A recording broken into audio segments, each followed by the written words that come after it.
বাংলাদেশের কোনো দাবি, not a single demand has been fulfilled at today's meeting. কোনো দাবি মানা হয়নি, কোনো দাবি নিয়ে কোনো ধরনের প্রগ্রেসিভ পজিটিভ রিপোর্ট নেই।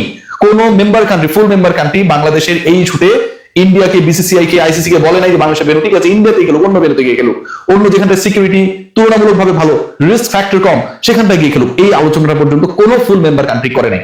এটা আমার কাছে মনে হয় বাংলাদেশের ক্রিকেট ডিপ্লোমেসির একটা বিগ ডিফিট।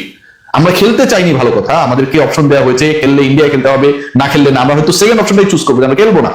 কিন্তু ক্রিকেট ডিপ্লোমেসিতে আমাদের পক্ষে যে কেউ স্ট্রং ভয়েসটা রেজ করলো না, কেউ অন্তত এটা বললো না যে ইন্ডিয়ার মধ্যেও ভেন্যুটা চেঞ্জ করা হোক, আমরা ওটাতেও খেলতাম না, কিন্তু এই কথা তো কেউ বললো না।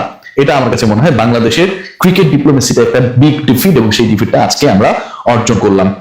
আসলে কিছুই বলার নেই, it's a very bad luck for Bangladesh.